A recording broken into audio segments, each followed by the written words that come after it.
अगर मन कमजोर है तो किस जीव की सेवा करने से चिंता, भय और डिप्रेशन से मुक्ति मिल सकती है? आइए जानते हैं पंडित जी से। देखिए, हमारे ज्योतिष शास्त्र में कहते हैं कि जब चंद्रमा शनि के साथ होता है विष योग में, तब आदमी नकारात्मक सोच का शिकार हो जाता है। जब शनि की पूर्ण दृष्टि चंद्रमा पर होती है तब भी आदमी एंजाइटी से ग्रसित हो जाता है। जब राहु, केतु या शनि के साथ चंद्रमा हो जाता है तब भी बहुत भयंकर एंजाइटी होती है। ऐसा आदमी अपने फ्यूचर को लेकर के हर समय तनाव में रहता है। अगर बृहत्पराशर होरा शास्त्र आपने अध्ययन किया होगा तो चंद्रमा में जब शनि का अंतर चलता है या शनि में जब चंद्रमा का अंतर चलता है तो उस समय शास्त्रों में लिखा गया है कि 1 कटोरा पका हुआ चावल, 2 चम्मच घी, 2 चम्मच दही और 1 पाव गुड़, ये सारी चीज़ें मिला करके 7 शनिवार अगर काली गाय को खिलाया जाए तो निश्चित रूप से इस दोष से मुक्ति मिल जाती है। ये देखिए ज्योतिषी उपाय, ये शास्त्र में लिखा हुआ उपाय बता रहा हूँ, कोई कपोल कल्पना या अपने मन की बात नहीं कह रहा हूँ, शास्त्र के प्रमाण की बात है। और बिना इन तीनों ग्रहों के एंजाइटी होती नहीं, बिना इन तीनों ग्रहों के डिप्रेशन होता नहीं, बिना चंद्रमा के दूषित हुए एंजाइटी होती नहीं, बिना चंद्रमा के कमजोर हुए किसी को डिप्रेशन होता नहीं। पक्की बात है, आत्मबल कमजोर होगा तो सूर्य कमजोर है, डर लगेगा तो मंगल कमजोर है, स्किन डिजीज होगी या वाणी में दोष होगा तो बुध कमजोर है, जीवन में सुख और संपन्नता की कमी है तो बृहस्पति खराब है, वैवाहिक जीवन ठीक नहीं है, लग्जरी लाइफ नहीं है तो शुक्र खराब है, और यदि बहुत मेहनत करने के बाद भी सफलता नहीं मिल रही है तो शनि खराब है, अगर ऐश्वर्य से लाखों कोस दूर हैं तो राहु खराब है, अगर दिमाग से क्लॉटिंग हो रही है या दिमाग में ब्रेन की कोई समस्या है तो केतु खराब है। तो कहने का मतलब, इन ग्रहों को भी ठीक करने के लिए पशु पक्षियों की सेवा करने से हमें लाभ मिलता है। अगर आपका भी मन अशांत रहता है और आपको नहीं पता कि कुंडली में किन ग्रहों के कारण ऐसा होता है, तो मैं आपसे आग्रहपूर्वक कहना चाहूँगा, चिड़िया, गाय, खरगोश, इन सब की आप सेवा कर सकते हैं। चिड़ियों को सप्तधान्य डाल सकते हैं, उनके पीने के लिए स्वच्छ पानी की व्यवस्था कर सकते हैं, गाय को नियमित हरा चारा या रोटी खिला सकते हैं, आसपास खरगोश हों तो उसको फल और सब्जी दे सकते हैं।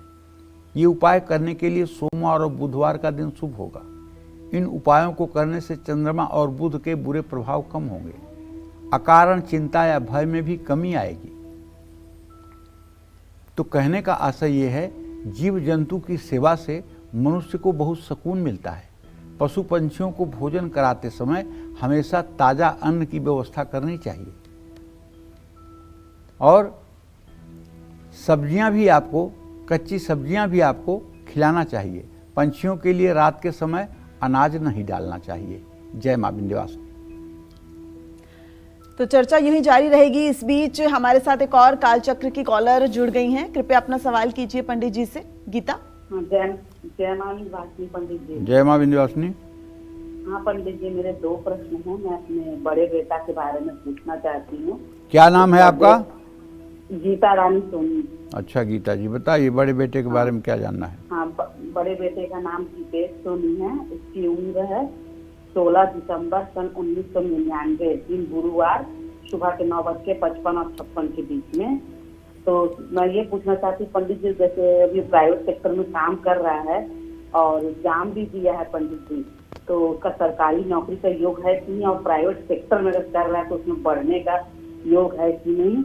और मेरा दूसरा प्रश्न है पंडित जी, मैं कोई भी काम सोचती हूँ वो पूरा नहीं हो पा रहा है। देखो गीता, पहली बात का जवाब तो यह है कि आपके पुत्र के भाग्य में सरकारी नौकरी का योग नहीं है, क्योंकि आपका पुत्रेश बुध और उससे 10वें भाव का स्वामी बृहस्पति इस समय द्वितीय द्वादश की स्थिति में है। इससे सरकारी नौकरी का योग बनता हुआ दिखाई नहीं दे रहा है। लेकिन प्राइवेट सेक्टर में बहुत अच्छा करेगा। अभी तो 26 साल का हुआ है, अभी इसका भाग्योदय भी नहीं हुआ है। अभी इसका भाग्योदय होने में कम से कम 3 साल की देरी है।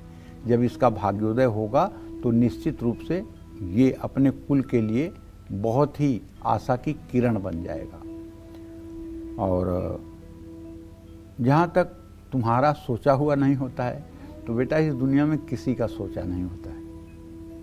आपन सोचा होत नहीं, प्रभु सोचा तत्काल। हम जो सोचते हैं वो कभी नहीं होता है, भगवान जो सोचते हैं वो तत्काल होता है।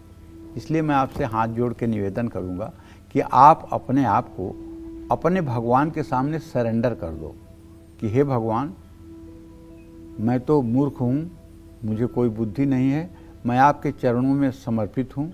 आप मेरे बुद्धि को चलाइए, आप मेरे परिवार की रक्षा कीजिए, आप मेरे परिवार के लोगों को बुद्धि दीजिए, जैसे भी हो मेरे परिवार का कल्याण करिए। मैं आपके शरण में हूँ। और आप उन्हीं भगवान का स्मरण करते रहिए और दुख सुख को समान मान करके आगे बढ़ते रहिए, सफलता मिलने लगेगी।